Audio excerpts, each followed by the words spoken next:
తమిళనాడులో ఎన్నికల అధికారులు సీజ్ చేసిన బంగారం ఈ రోజు టీటీడీకి చేరే అవకాశం ఉంది. 3 రోజుల క్రితం ఎన్నికల ఫ్లయింగ్ స్క్వాడ్ అధికారులు సీజ్ చేసిన బంగారాన్ని ఇంకా పంజాబ్ నేషనల్ బ్యాంక్ అధికారులకు అప్పగించలేదు. నిన్నటి వరకు అధికారులు తమిళనాడులో పోలింగ్ హడావిడిలో ఉండడంతో సీజ్ చేసిన బంగారం ఇంకా పోలీసుల అధీనంలోనే ఉంది. తమిళనాడులో ఎన్నికలు పూర్తవడంతో ఈ రోజు ఆ బంగారం శ్రీవారి చెంతకు చేరుతుందని తెలుస్తోంది.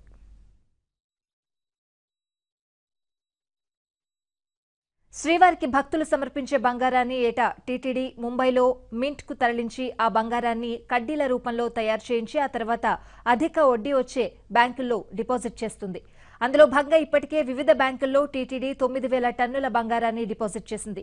6 ఏళ్ల క్రితం పంజాబ్ నేషనల్ బ్యాంకులో టీటీడీ డిపాజిట్ చేసిన 1381 కేజీల బంగారం మెచ్యూరిటీ టైం ముగియడంతో ఆ బంగారాన్ని తిరిగి తమ బ్యాంకులోనే డిపాజిట్ చేయాలని బ్యాంక్ అధికారులు టీటీడీ ఈవో అనిల్ సింఘాల్కు 20 రోజుల క్రితం లేఖ రాశారు. ఈ లేఖకు స్పందించిన ఈవో ఎంత వడ్డీ ఇస్తారని అడగ్గా స్టేట్ బ్యాంక్ కన్నా 0.5% తక్కువ ఇస్తామని పంజాబ్ నేషనల్ బ్యాంక్ అధికారులు చెప్పారు.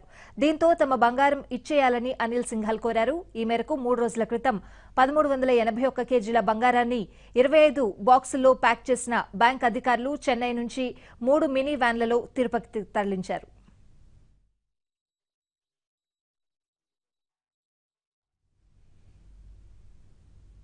తమిళనాడులో ఎన్నికల హడావిడిలో భాగంగా రాష్ట్ర వ్యాప్తంగా విస్తృతంగా తనిఖీలు చేస్తున్న పోలీసులు తిరువళ్లూరు జిల్లా వేంబట్టు వద్ద బంగారంతో వెళ్తున్న మినీ వ్యాన్లను గుర్తించారు. ఎలాంటి బిల్లులు లేవంటూ బంగారాన్ని సీజ్ చేసి 4 వ్యక్తులను అదుపులోకి తీసుకున్నారు. ఈ బంగారం ఎక్కడికి తరలిస్తున్నారని ఎన్నికల అధికారులు వ్యాన్లోని వ్యక్తులను ప్రశ్నించగా ఆ బంగారం టీటీడీదని, పంజాబ్ నేషనల్ బ్యాంక్ నుంచి టీటీడీ ట్రెజరీకి తరలిస్తున్నామని చెప్పడంతో దానికి సంబంధించిన బిల్లులు చూపించమని అధికారులు అడిగారు. తమ వద్ద ఎలాంటి బిల్లులు లేవని చెప్పడంతో ఎన్నికల అధికారులు బంగారాన్ని సీజ్ చేసి పూందమలై ట్రెజరీకి తరలించారు.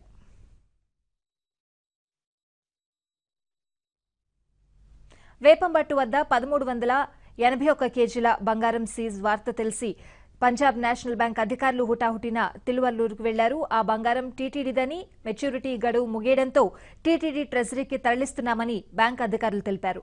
టీటీడీకి బంగారు తరలింపుపై ఎలక్షన్ కమిషన్కు మంగళవారమే లేఖ ద్వారా తెలియజేశామన్నారు. బంగారానికి సంబంధించి అన్ని పత్రాలు ఉన్నాయని, తమ వద్ద ఉన్న ఆధారాలను తిరువళ్లూరుకు కలెక్టర్కు సమర్పించి బంగారాన్ని విడిపించి టీటీడీకి అప్పజెప్తామన్నారు. అయితే నిన్న తమిళనాడులో ఎన్నికలు కావడంతో రిటర్నింగ్ అధికారిగా ఉన్న తిరువళ్లూరు కలెక్టర్ ఎన్నికల విధుల్లో ఉండడంతో బ్యాంక్ అధికారులను కలవలేదు. దీంతో ఇప్పటికీ బంగారం పూందమలై ట్రెజరీలోనే ఉంది.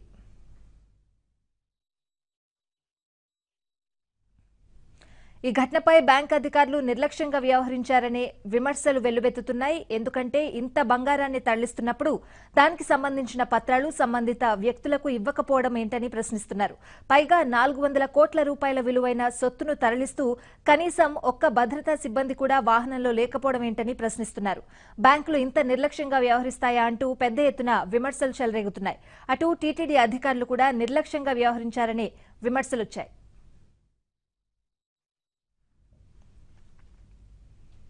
విమర్శలపై స్పందించిన టీటీడీ అధికారులు 20 రోజుల క్రితం పంజాబ్ నేషనల్ బ్యాంక్ నుంచి బంగారం మెచ్యూరిటీ తీరిన లేఖ తమకు అందిందని, వడ్డీ తక్కువ ఇస్తామనడంతో బంగారాన్ని అప్పగించాలని చెప్పామన్నారు. అయితే తమకు ఎలాంటి సమాచారం ఇవ్వకుండా నిర్లక్ష్యంగా బ్యాంక్ అధికారులు తరలించారన్నారు టీటీడీ అధికారులు. అయినా బంగారాన్ని నేరుగా తిరుపతి ట్రెజరీలో సమర్పిస్తేనే తమకు చేరినట్టు, ఈలోగా ఏం జరిగినా టీటీడీకి సంబంధం ఉండదని తేల్చి చెప్పారు. అయితే నిన్ననే ఎన్నికల అధికారులకు బ్యాంక్ అధికారులు ఆధారాలు చూపించారు. టీటీడీ బంగారం విడుదలకు ఉన్న స్థాయిలో అనుమతులు జారీ అయ్యాయి. స్థానిక అధికారులు అందుబాటులో లేకపోవడం వల్ల విడుదల ఆలస్యమైంది. ఈ రోజు ఏదో ఒక సమయంలో టీటీడీ ఖజానాకు జమ చేస్తామని బ్యాంక్ అధికారులు సమాచారమిచ్చారు.